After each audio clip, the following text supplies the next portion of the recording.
Nós vamos para o estudo do Tânia, referente à data de 28 de Cheshvan. Estamos no ensaio de número 2 do Kuntres Acharon, do tratado final, que é a quinta parte do Tânia, que foi incorporada e editada pelos filhos do autor, após o seu falecimento, contendo escritos profundos do Alter Rebbe, com análises profundas que ele escreveu enquanto ele escrevia o Tânia sobre determinados temas. Ele fez aprofundamentos maiores e conciliações de textos cabalísticos aparentemente contraditórios. Isso ele deixou separado de lado, ele não incorporou ao próprio Tânia na primeira parte, mas os filhos do autor viram por bem de incorporar isso ao Tânia. Se trata de análises, de aprofundamentos, coisas muito místicas, profundas, densas, etc. Mas, para não faltar no nosso estudo, nós estamos tentando passar por isso também, explicar à medida do possível, traduzindo, e pelo menos aquilo que está ao nosso alcance tentar entender. Aqui nesse segundo ensaio abre o Alter Rebbe nos dizendo: Ayen etz chaim shara nekudot sharchet perek vav. Diz: veja, vide, observe, estude o que está escrito na obra Etz Chaim, dos escritos do Rab Chaim Vital, que ele transcrevia os ensinamentos do seu mestre Rabbi Yitzhak Luria Arizal.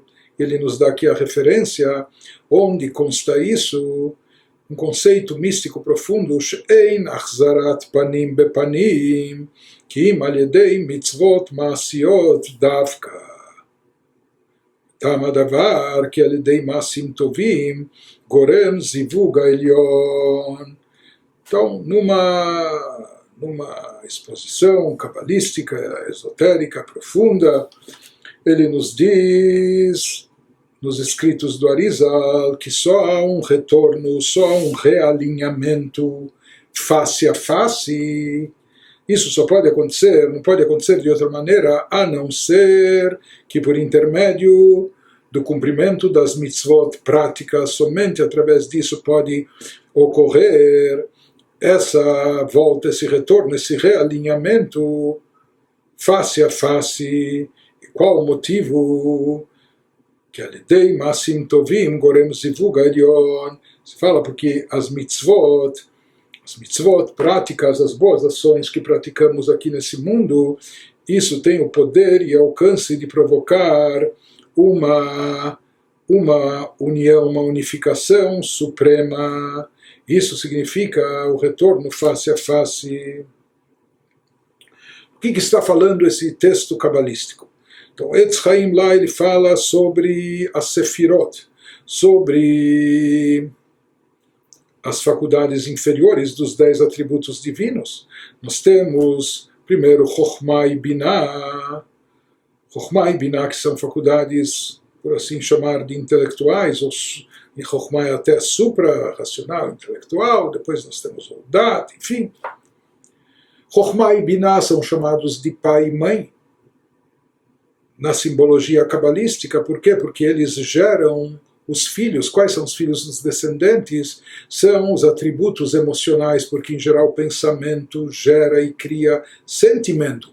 Da mesma maneira, a força divina, a energia divina irradiada de Chokhmah e Binah, é isso que faz surgir, que dá vitalidade e existência para os atributos inferiores, que são divididos em duas partes. É isso que nós estamos vendo e analisando agora.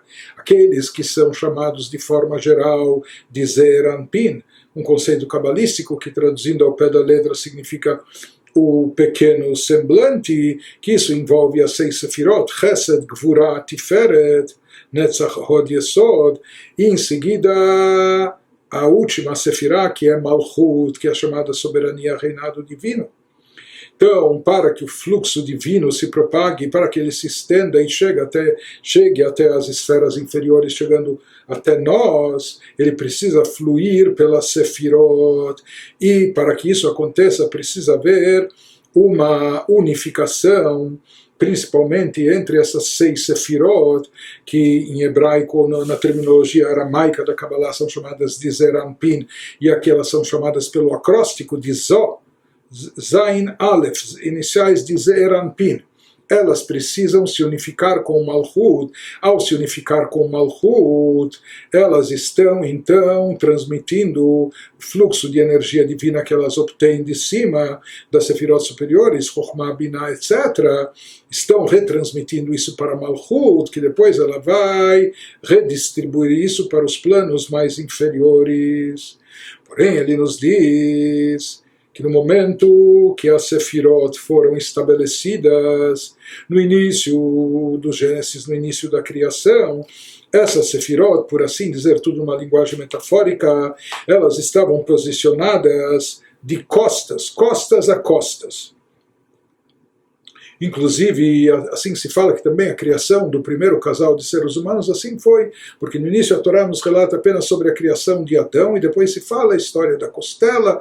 Então, na realidade, não é que Deus cortou a costela de Adão e a partir da costela criou Eva. Na realidade, eram 2 seres interligados, mas que eles estavam interligados pelas costas. Eles estavam de costas um para o outro, e na realidade era um só ser, que depois tem que se reunificar, o homem com a mulher, e eles estavam ligados pela costela, e foi feito o corte e a cisão, separando em 2 corpos, em 2 entidades, em duas entidades individuais, dois indivíduos distintos. Isso seria Adão e Eva.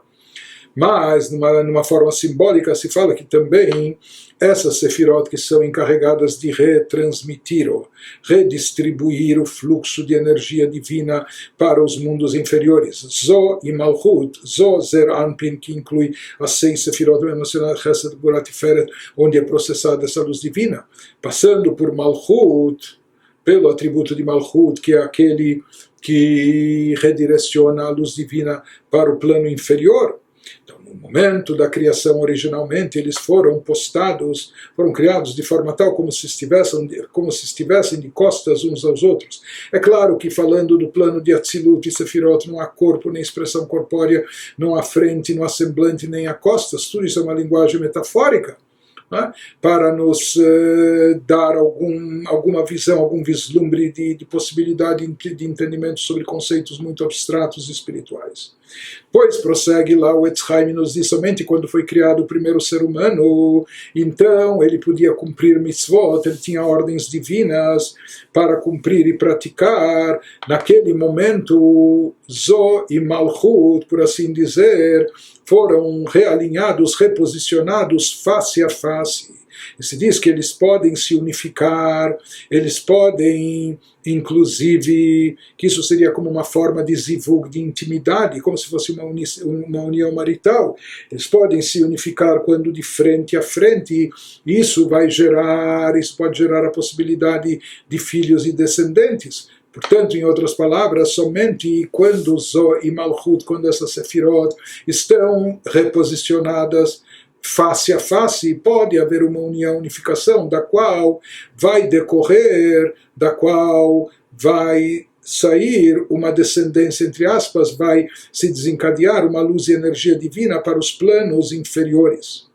E ele nos fala que esse retorno e realinhamento face a face entre Zó e Malchut só ocorreu quando o ser humano foi criado. O motivo é que somente quando o ser humano foi criado e havia a possibilidade dele fazer boas ações, dele cumprir mitzvot, isso viabiliza o realinhamento face a face, porque através das nossas boas ações que nós provocamos esse alinhamento, essa união íntima entre as Sefirot superiores de Zó e de Malchut, que vão produzir uma revelação divina, uma luz divina que se propague aqui para baixo, na linguagem lá do Etz Chaim na Kabbalah, Viordim Tipim Ilaim Lemata, isso faz com que respinguem, por assim dizer, gotas superiores, que isso significa uma influência, um fluxo de vitalidade e energia divina, que faça isso chegar aqui para baixo, de Zó para Malchut. Então eles se realinham face a face. E aqui ele vai nos perguntar, o Arizal, ele frisa lá que isso acontece através da nossa realização de mitzvot ma'asiot, de ações práticas. Por que que aqui esse realinhamento face a face, por assim chamar, das Sefirot superiores, Zó e Malchut, ocorre justamente e somente através da prática, da realização de mitzvot práticas aqui por nós, aqui embaixo. Também na sequência, ele nos fala que são as nossas boas ações praticadas aqui que causam essa unificação, essa intimidade nas alçadas supremas. Por que que isso é causado? Justamente através das nossas ações práticas. Nós temos algumas mitzvot que não são tão de ordem prática, mitzvot importantes, a crença, acreditar em Deus, temer a Deus, amar a Deus, etc. Mas isso é algo mais abstrato, algo mais sentimental. Aqui ele dá uma ênfase a mitzvot de ordem prática, colocar o tefilim, dar tzedakah e assim por diante. Hein? Então, por que essa ênfase justamente nas mitzvot práticas? Somente explicando aquele conceito ainda do face a face, ou quando foram posicionadas originalmente as Sefirot, Zó e Malchut, elas estavam de costas a costas. Por quê? Até para não poder se unificar e não poder produzir, não poder haver essa união íntima que produza um fluxo de energia divina. Porque se diz que enquanto o ser humano, isso que nós vamos ver adiante, enquanto não havia o ser humano aqui na face da terra, não havia quem servisse a Deus. E não havia um mitzvot. E, na verdade, o que vai canalizar e direcionar de forma adequada a luz divina, o fluxo divino para os devidos lugares, isso são as ações boas e positivas que a criatura humana produz aqui embaixo. Porém, se não há mitzvot, e se houvesse essa união, um fluxo seria criado, desencadeado, porém esse fluxo poderia acabar chegando em lugares não apropriados. Esse fluxo e energia divina proveniente dessa unificação entre Zó e Malchut, se não fosse derivado, extraído através de mitzvot, da prática de boas ações, isso poderia acabar chegando no campo das klipot, no campo negativo das chamadas cascas, que encobrem e ocultam a divindade, dando vitalidade a elas, elas sugariam dessa energia vital. Uma vez que essa energia vital está vindo de graça, a maneira de dizer, ela não foi conquistada, não foi obtida através de ações, e boas ações, ou ações práticas, mitzvot, etc. Se isso surgisse do nada, à toa, e ficasse livre, então se fala que essas forças negativas poderiam se apoderar de parte dessa energia, catalisá-las, e essa energia acabaria mal direcionada, chegando a dar força vital, força e energia para o campo negativo. Por isso era necessário primeiro surgir o ser humano e ele ser ordenado de mitzvah, de preceitos, e através do cumprimento dos preceitos ser desencadeada essa luz, e apenas então é que foram realinhados frente a frente, face a face, esses atributos divinos, essas sefirot de Zó e Malchut. Então, ainda prosseguindo nas palavras do Alter Rebbe, o Alter Rebbe nos explica, Yuvan, mima shekatav beshar manu mad, כי צריך תחילה להעלות מן דנוקווה דזו, מן דנוקווה הן בחינת עשייה, כמו שכתב שם, פרק א'. Nos escritos do Arizal ele explica que para produzir e motivar essa unificação entre as Sefirot, esse vínculo, essa unificação entre eles, esse chamado Zivug Elion, essa unificação suprema, é necessário que primeiro ocorra um estímulo, aquilo que ele chama aqui, na linguagem do Arizal, já vimos isso várias vezes, um estímulo feminino das chamadas águas femininas, que isso representa um estímulo e motivação que vem da força receptora daquele ou daquela que quer receber e captar. Isso é chamado nukva dezo, é chamado malchut, é chamado de nekevá, aqui é como elemento feminino, já que ele serve de recipiente e ele tem que causar um estímulo. Lá ele explica de maim nukva dezo, como se produz esse estímulo do receptor, que vai desencadear a atração da chamada água masculina, a atração do fluxo que vem do doador, do transmissor. Então, como explicamos, inclusive, algumas vezes já vimos explicações sobre isso, que isso é causado através das nossas ações aqui embaixo. Uma vez que nós aqui embaixo somos receptores, nós somos como elemento feminino receptor, porque nós dependemos do fluxo de vitalidade de Deus, nós dependemos da energia divina que vem de cima, das bênçãos divinas. Portanto, o estímulo vem de baixo nosso, da força receptora, e esse estímulo vem através das nossas ações. Portanto, para poder desencadear a unificação suprema da Sefirot, é necessário que venha algo, que suba algo, que se erga algo que vem do nosso plano de Asiá, do nosso plano da ação. Isso ocorre através, esse desencadear, essa motivação de baixo ocorre através das mitzvot, práticas que nós cumprimos. Isso que ele vai nos explicando.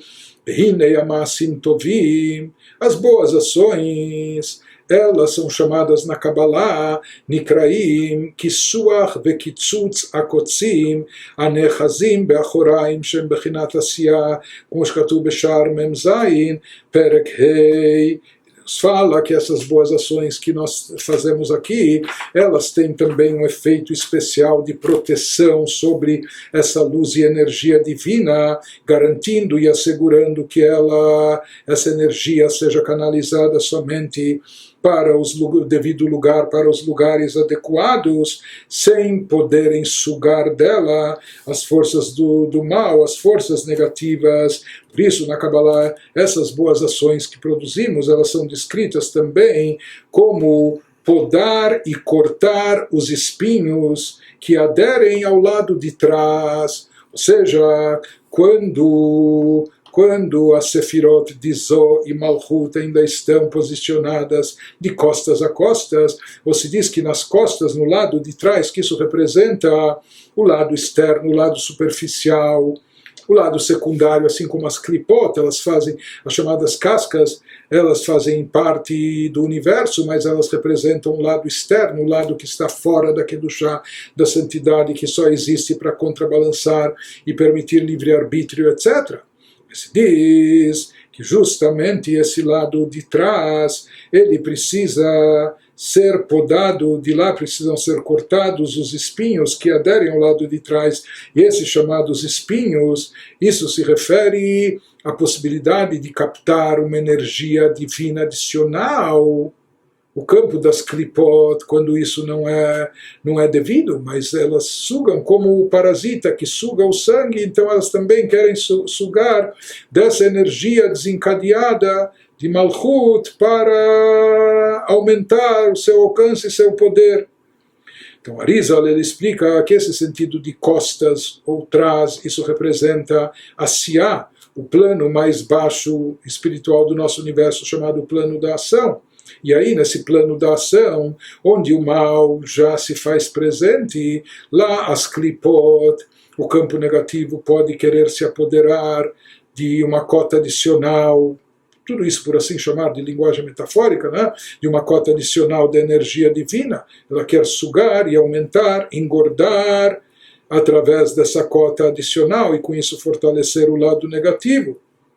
O que pode impedir que eles suguem dessa energia divina? Então eles dizem, as nossas boas ações práticas aqui, elas interrompem esse processo, elas não permitem que as klipot, que as forças do mal, suguem do lado externo, das costas, enfim, da energia divina que chega até a Siyah, até o plano mais baixo e fica exposta também a parte negativa. Isso significa essa podagem, ou cortar esses espinhos do vinhedo, do campo. Explica o Alter Rebbe Behainu alidei realatato vaganus bahem, como nós fazemos e realizamos isso. Ele nos fala que isso ocorre através da elevação do bem, da elevação do lado bom e positivo que se encontra dentro delas, ou seja, como se corta, como se descasca essas clipot, como se corta das clipot esse possível contato com uma energia divina adicional que possa ser sugado, quando nós resgatamos algum bem que existe nas clipot, porque senão elas não existiriam. Elas têm uma energia divina que é o motivo da sua existência, porque elas têm alguma finalidade no final, alguma finalidade, um objetivo final que é de proporcionar o bem para a criatura. Quando nós resgatamos o bem que está encoberto dentro delas, isso significa cortar, descascar, tirar os espinhos, etc. Então, com isso, nós elevamos essa parte boa, sua fonte e origem. Através disso que nós elevamos o bem, o pouco bem, o bem residual que havia nas clipot, no campo das cascas negativas, isso está revestido nas coisas físicas e materiais.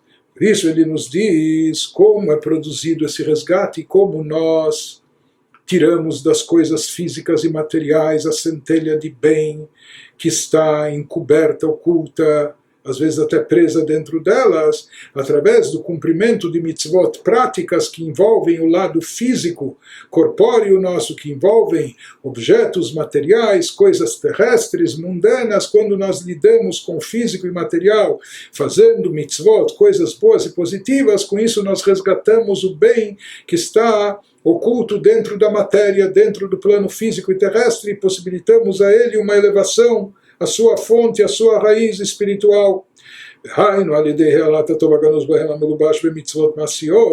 Que esse bem presente na matéria, no físico, está revestido nas mitzvot de ordem prática, e realizando-as nós conseguimos resgatar esse bem e redirecioná-lo, elevá-lo novamente para a sua fonte. E qual é a sua fonte? É muito elevada, Likdushat Atzilut Shekvar Uvrera. Nós resgatamos e elevamos esse bem que obtivemos, que tiramos aqui desse plano físico-material, elevamos isso até o plano de Atzilut. O plano de Atzilut é um plano que já foi totalmente refinado, que está completamente unificado, portanto também nulificado diante de Deus. Isso significa essa poda, essa corta de espinhos que ocorre aqui no plano de Asiá, porque nesse plano de Asiá, mesmo no plano espiritual de Asiá, o mal já existe uma incidência do mal muito forte que prevalece a possibilidade do mal, etc. Quando nós retiramos o bem, o pouco de bem que está presente no mal, que está oculto dentro dele, com isso nós liberamos esse bem, fazemos ele retornar e se elevar para o campo somente da Kedushá, da santidade.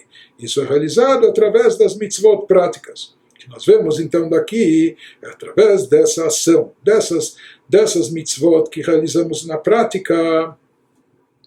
Através disso nós elevamos o bem que estava oculto no mundo de Asiá. Estava oculto porque, como falamos, nesse plano predomina muito o mal. E através dessa elevação do que há no mundo de Asiá, Realat Man de Nukva Dezo, com isso nós também desencadeamos e provocamos aquela unificação maior da Sefirot de Zo e Malchut no plano superior de Atzilut.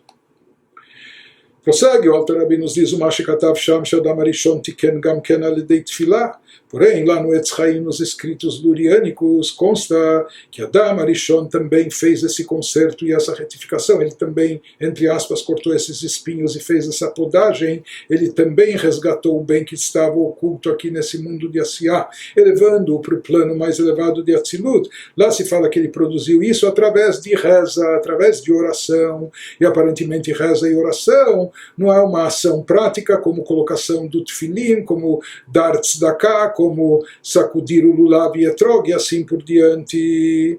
Então ele nos diz isso que consta lá numa outra passagem, na mesma obra, que ele conseguiu produzir Adam Arishon conseguiu produzir esse realinhamento, essa volta da Sefirot num estado alinhado de face a face, que ele teria conseguido isso através da reza, da oração. Então, aparentemente, será que através da oração também é possível? A gente estava enfatizando antes que tudo é possível, baseado nas citações do próprio Arizal, que isso só é possível através de mitzvot práticas.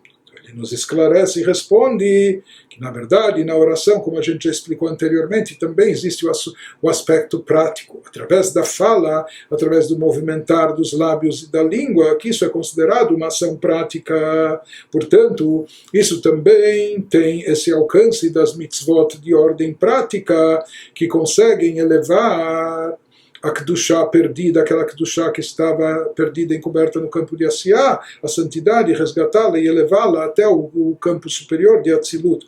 Dehainu, vehainu alidei otiot adibur, através das letras e palavras articuladas, faladas, de Akimatz Fatav Hevemase, pois o próprio movimento dos lábios em si, já se constitui em um tipo de ação que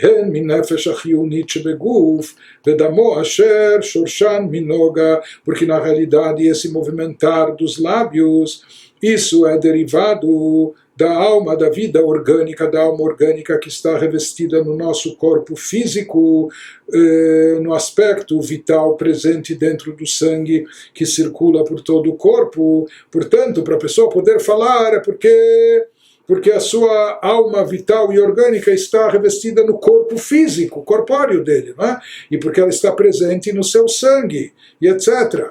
Asher Shorshan Minoga, que a fonte e origem de tudo isso vem daquela klipa chamada Noga, que ainda tem alguma luminosidade divina, algum brilho espiritual.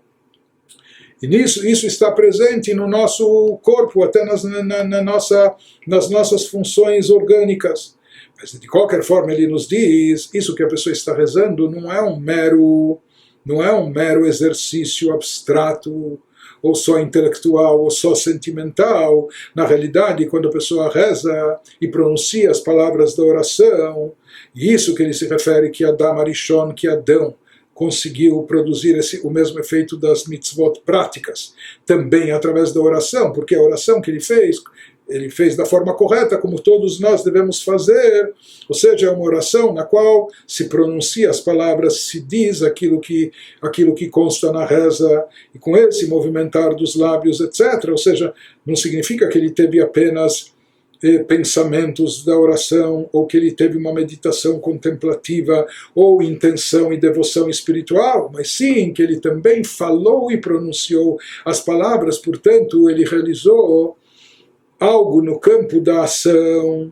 Como falamos que o movimento dos lábios já é uma ação, e por isso ele atribuiu à reza também o poder da ação, e por isso a sua reza também tinha o poder de retificar o posicionamento das sefirot superiores, alinhando Zoh e Malchut frente a frente, face a face. Isso que nós falamos, que não só movimentar dos lábios, mas todo o ato de falar é algo que vem da alma orgânica que está revestida no corpo físico e que, portanto, isso está ligado com o plano físico. Portanto, por isso, também através da fala pode-se produzir, da fala na oração, se produz essa realização com esse alcance. Diz o Alter Rebbe Behine, Abirurim de Asiá, Olim Leyetzirah Alidei Shemban, ומיצירה לבריאה לאצילות, כמו שכתוב בשרמן, דרוש י"א, סימן זין. É conhecido que o tetragrama, ele tem chamado nome inefável, nós hoje em dia nem sabemos direito como ele é pronunciado, mas na sua forma de ser escrita, quando cada letra é soletrada de forma completa, ou seja, o nome é composto de Yud, Kei, Vav, Kei, então a letra Yud, como nós estamos acostumados a pronunciar e a escrever, o Yud seria Yud, Vav, Dalet, Yud em hebraico. Né? Rei, a letra Rei, a letra seguinte, que aparece duas vezes no tetragrama, então ela pode ser escrita de algumas maneiras, ou Rei Aleph, ou Rei, ou Rei Yud, como pronunciar o Rei e como ela é escrita.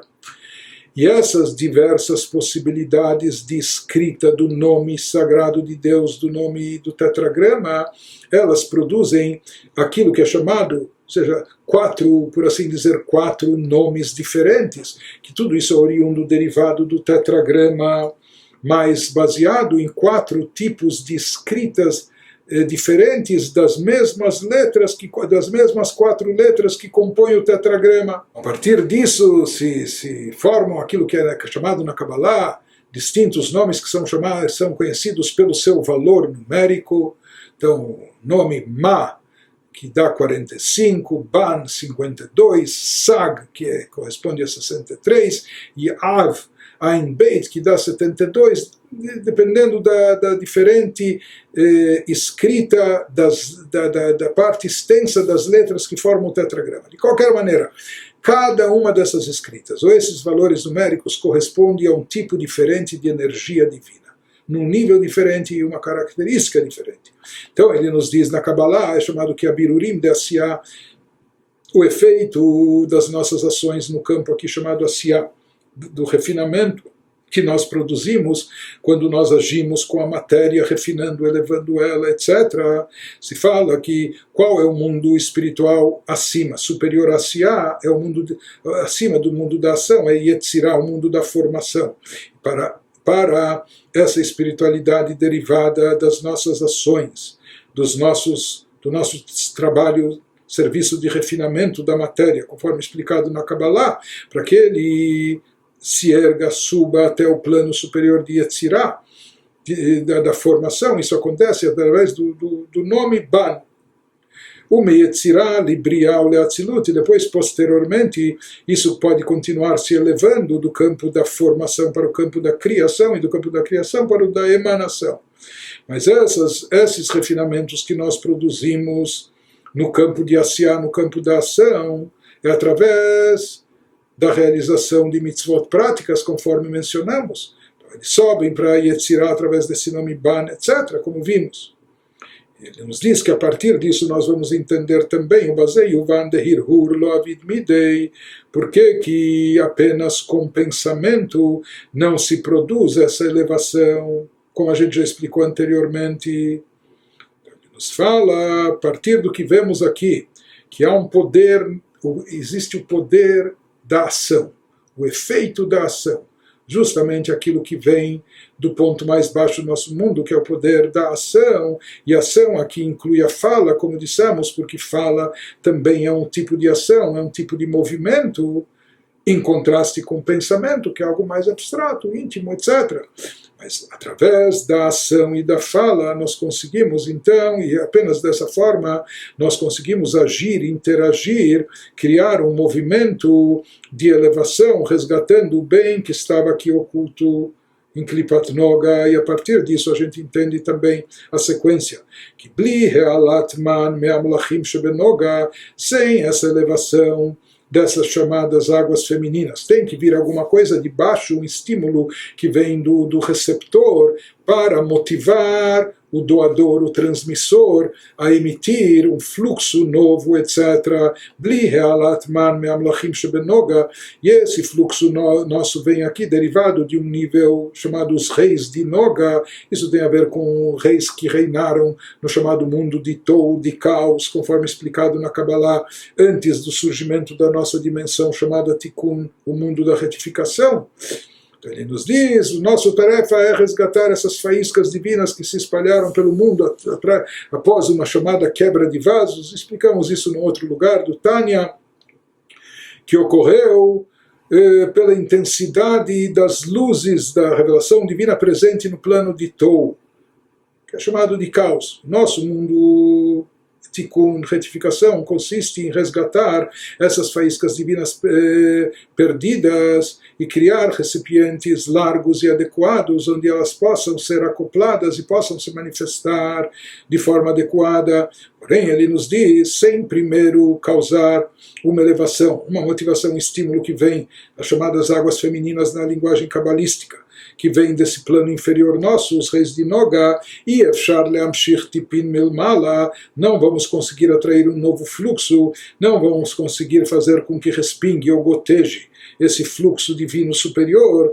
lesaveg zun, para produzir aquela unificação entre as Sfirot, que inclusive Zo e Malchut, a união entre eles são chamados também de Zahar e Nekevah e Nukveta, também o lado masculino e o lado feminino. Essa união íntima entre eles, que se diz que essa faculdade, ou seja, entre Zo e Malchut, Zo é aquela que dá, transmite, e Malchut é o recipiente, aquele que capta e recebe. Por outro lado, Zo, esses poderes de Zeranpin, ao invés de dar e doar para Malchut, por natureza ela prefere obter e absorver e receber mais da Sefirah superior acima dela, que é a Sefirah de Binah. Então ela prefere sugar ou receber energia de Binah e não transmitir, ela prefere estar no papel de receptor, recebendo de Binah, e não transmitindo no papel de doador-transmissor para quem está abaixo dela, que é a Sefirah de Malchut. Portanto, ele nos fala que somente através do pensamento, se há apenas pensamento abstrato, pode ser de Torá, de reza, de coisas boas, mas apenas através do pensamento não se produz essa elevação do plano inferior, e é somente essa elevação que vai se constituir nas chamadas águas femininas, que vão causar o estímulo e despertar a vontade de Zo, de influenciar e dar para Malchut, e com isso atrair mais luz e energia divina para o plano inferior. Mas isso só é despertado através dessa motivação que vem de baixo. Quanto mais de baixo, isso significa através da fala, que é a ação, e da ação prática também. Então, somente quando nós erguemos algo que vem do plano mais inferior, isso é que chega, estimula e motiva essa luz suprema, essa energia adicional, que ela desça de Zo e seja atraída para Malchut, para os níveis inferiores. Ve'en Zohar Parshat Pikudei Daf Resh Mem Dalet Amud Beit. Deit Sidra Leistakla V'chulei Behen Kavanot Atfilah V'Yichudim Elyonim Leyodim Umesigim Leistakla. Pois ele nos diz, porém nós vemos que consta há uma citação no Zohar. Zohar nos diz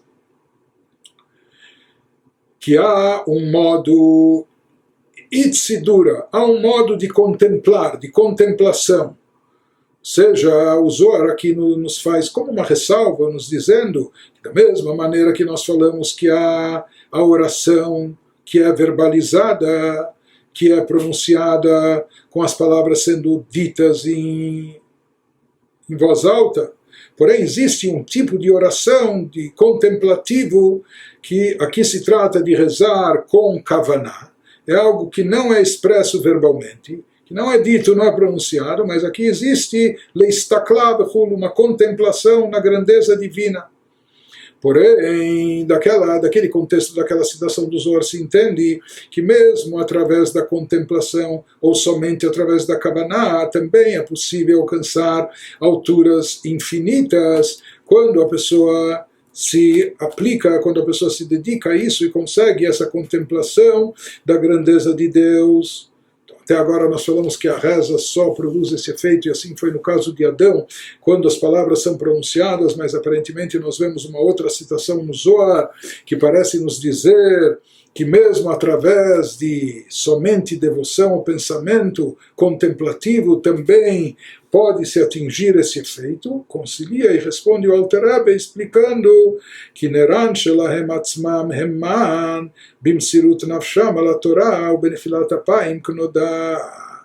Ele nos diz que aquilo que está se referindo ao Zohar, dessa ordem desencadeada acima, mesmo apenas pela meditação contemplativa sobre a grandeza de Deus, isso se aplica a tzadikim, isso se aplica a pessoas únicas, pessoas seletas, muito raras, que eles têm esse poder e essa habilidade de despertar um efeito espiritual por telepatia, maneira de dizer apenas através do pensamento também.